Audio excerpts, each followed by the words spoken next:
Comment réussir sur Internet? Je vous partage ici un extrait de la journée Learning Gala qui était animée par Lorenzo Pancino et dans lequel j'étais invité en tant qu'intervenant avec d'autres invités pour tenter de répondre à cette question. Notamment, il y avait également Isabelle Nguyen et Étienne Mimi, si vous connaissez pas, c'est un dropshipper qui a tout arrêté alors qu'il avait un business de plusieurs millions d'euros. Il a tout arrêté du jour au lendemain. Et cette journée, c'est aussi dans le cadre d'une œuvre pour l'association Reforest Action qui permet de replanter des arbres pour la planète. Je vous mets le lien de cette association juste en dessous si vous voulez la découvrir ou si vous avez envie de contribuer, si ça vibre en vous cette cause. Dans cet extrait, on va couvrir 5 questions que beaucoup de personnes se posent, peut-être vous. La première, c'est pourquoi est-ce qu'on se lance sur le web au-delà du comment on gagne de l'argent sur Internet. La deuxième, c'est comment surmonter la peur de l'échec. La troisième question, c'est comment être impactant sur le web. La quatrième question qu'on va couvrir, c'est par quoi commencer quand on se lance sur Internet. Et la cinquième, c'est comment surmonter la peur du regard des autres. Donc je m'excuse par avance pour la qualité du son, j'ai enregistré ça notamment avec la webcam et le micro de mon ordinateur et la qualité est vraiment pas terrible, mais ce contenu ça peut faire sauter beaucoup de blocages, surtout si vous avez envie de vous lancer sur le web mais que vous osez pas. Donc c'est parti pour l'extrait. Beaucoup de coachs ou de personnes qui travaillent sur le web disent il y a beaucoup de formations qui expliquent le comment on fait pas à pas, mais peu de formations qui expliquent le pourquoi est-ce que tu fais ça. C'est-à-dire que beaucoup de gens se lancent parce qu'il y a le miroir aux alouettes dont on peut gagner de l'argent sur le web, mais pourquoi est-ce qu'on se lance sur le web pour vous? Pourquoi est-ce qu'on fait les choses? Si je peux. Avant tout, je pense qu'il faut, en préalable d'un projet, il faut d'abord faire un peu la clarté déjà sur soi, il faut bien se connaître et il faut bien connaître les résultats qu'on veut obtenir. Parce que sinon, il faut partir en fait de ses rêves. Qu'est-ce qui nous fait vibrer au fond de soi? Parce qu'il y a plein de personnes aujourd'hui qui ne s'autorisent même plus à rêver. Et même pire, qui vont jusqu'à demander l'autorisation des autres. Est-ce que j'ai le droit de rêver ou pas? Et en fait, nous, on doit se positionner. Quand on va sur le web, on a des choses à apporter, on a une compétence à apporter. On doit se positionner un petit peu comme leader, c'est-à-dire partager nos rêves et pousser les autres à exprimer leurs rêves et à obtenir vraiment ce qu'ils veulent. Donc, je pense que c'est pour ça que j'avais lancé le Lorenzo Show, que je l'ai lancé. Voilà, oui. Les rêves des gens. Mais tout est une question de sens, voilà, à la base. Oui. Le sens, c'est important. Les gens qui testent et qui passent à l'action, ils s'en foutent parce qu'ils n'ont pas peur de l'échec. Et pourtant, la peur de l'échec et la peur du jugement, la peur de l'échec, la peur de se faire mal, c'est ce qui empêche finalement de réussir sur le web. Est-ce que vous êtes d'accord là-dessus ou pas? Parce qu'il y en a plein, un petit peu dans le web, dans le chat, hein, si vous êtes comme ça. Je pense que la notion d'échec, c'est très lié à la psychologie, c'est-à-dire les gens qui ont peur de se planter, ils perçoivent l'échec comme un petit peu la fin du monde. Or, l'échec, ça devrait être plus perçu un petit peu comme un test qui a donné un résultat négatif pour s'améliorer petit à petit. Mais c'est quelque chose en soi de neutre et c'est nous qui mettons une charge émotionnelle comme quoi c'est négatif et ça nous ramène à certaines peurs. Et donc je pense que cette perception-là aussi qui doit être changée dans le psyché des gens, c'est-à-dire de se dire, bah voilà, je me plante, mais c'est pas un plantage, c'est uniquement un test négatif, un peu comme Edison qui a essayé, il n'a pas dit quand il a essayé d'inventer l'ampoule électrique ou à incandescente, je ne sais plus, je ne me suis pas planté 1000 fois. Un journaliste lui a demandé, il a dit j'ai fait 1000 tests qui m'ont montré que c'était pas la bonne solution. Ouais. Maintenant, pour beaucoup, et je te promets que même chez des jeunes de 15, 18, 20 ans, cette peur de l'échec, elle est présente. C'est bien de dire ce que tu viens de dire, mais c'est présent, c'est là. Ça va empêcher de passer à l'action. D'un côté, c'est... Ouais, allez-y. Je sais pas qui y va. D'un côté, c'est aussi comme ça qu'on a, entre guillemets, que la société, alors je parle pas du contexte familial, attention, hein, je parle vraiment de la société. C'est aussi comme ça que c'est inscrit, entre guillemets, dans les mœurs, dans le sens où l'échec, c'est mal. Oui. C'est comme ça que c'est vu, entre guillemets. Donc c'est voilà. Oui, en France, autant pour moi, voilà. Donc c'est vrai que c'est parfois difficile pour quelqu'un qui est seul à se lancer et qui peut-être ne pas être encouragé par son entourage de passer au-dessus de ça. Donc c'est vraiment important de le dire que ouais, l'échec, c'est normal en fait, c'est limite. C'est normal. Nicolas pose c'est un cas de conscience, je trouve, la phrase qui dit passer à l'action, c'est top, mais il faut commencer par le bon bout. Et justement, Étienne, Isabelle viennent de te dire, Nicolas, que peu importe le bout que tu prends, parce que si c'est pas le bon bout, tu essayes un autre bout. Mais ne te dis pas que tu dois être bon dès le premier coup. C'est ça. Et je pense que tous ceux qui sont là, que ce soit David, Yann, Rémi, Laura, David, Fabrice ou Étienne et Isabelle, on a tous fait ça. On s'est tous plantés. Ah oui.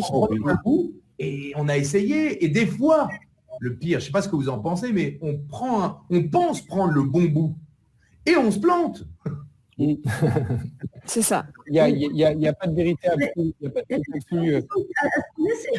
Comment tu quantifies le succès? Enfin, qu'est-ce qui est pour toi le succès? Qu'est-ce qui est pour toi? À quel moment ça devient un échec? Tu vois, moi, je me rappelle, quand j'ai commencé le dropshipping, c'était un truc de fou. Quand on faisait 500 € par jour de chiffre d'affaires, attention, c'était la target. Et à côté, il y avait des mecs qui faisaient beaucoup plus. Et quand je venais et qui me disaient « Ah, tu fais que 500 par jour ?» naze, quoi.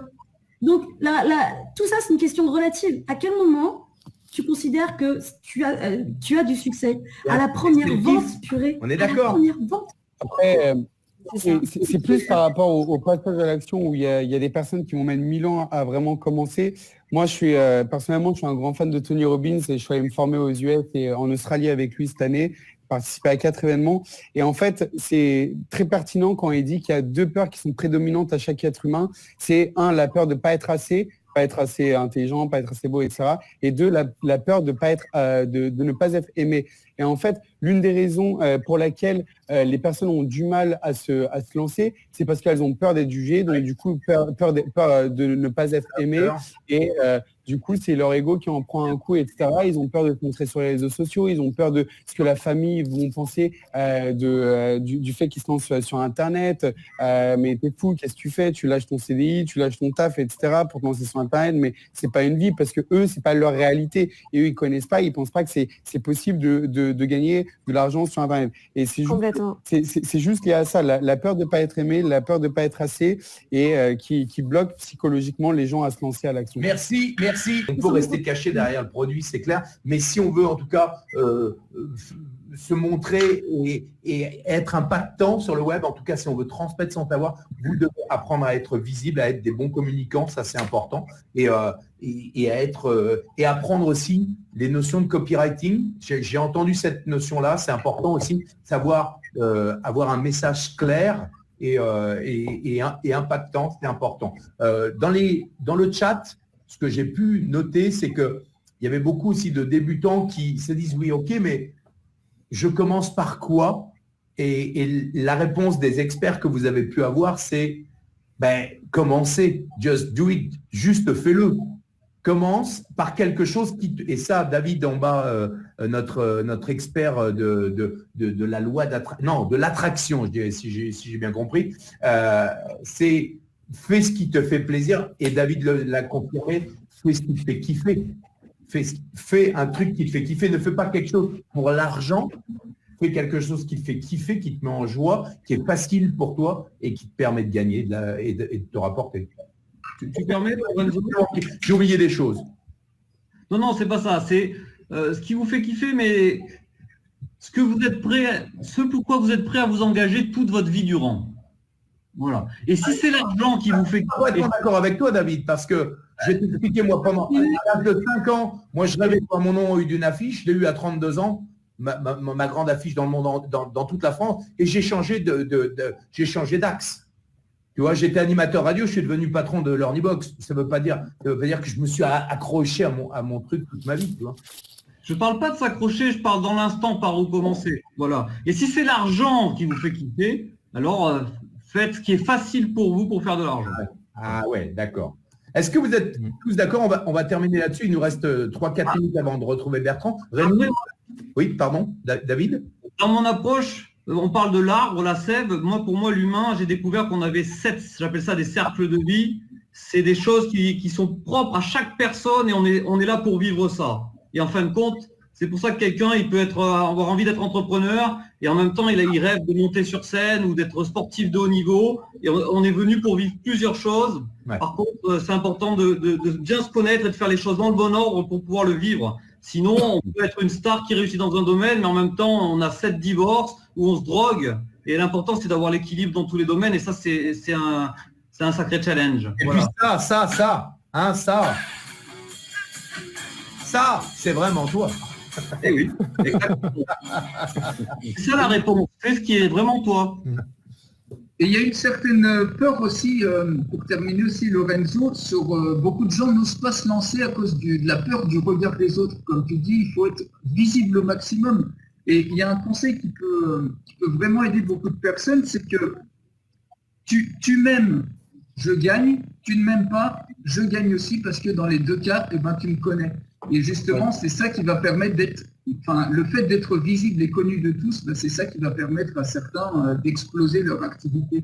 Et donc, osez vous montrer et afficher vos couleurs de votre thématique avec fierté, votre positionnement, parce que quoi qu'il arrive, plus vous allez être tranché dans votre thématique, plus vous aurez des gens qui vous adorent et des gens qui vous détestent. Et ça va être de plus en plus marqué proportionnellement aux couleurs que vous affichez.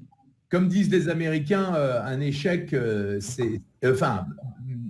échouer, c'est apprendre. Alors qu'en France, échouer, c'est on est dans le jugement. Et c'est vrai que j'ai l'impression que moi, ce sont mes échecs qui m'ont permis de continuer et de réussir. En moyenne, aux États-Unis, d'ailleurs, un entrepreneur, il se plante 5 ou 6 fois, ou voire peut-être même 7 fois avant d'avoir une boîte qui tourne. Alors qu'en France, au bout du premier essai, 1,2 fois, les gens, ils arrêtent.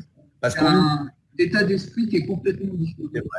Voilà pour cet extrait les amis, en espérant que ça a déclenché certaines prises de conscience chez vous. Si vous avez aimé cette vidéo, n'hésitez pas à mettre un pouce vers le haut. Je vous souhaite une excellente journée.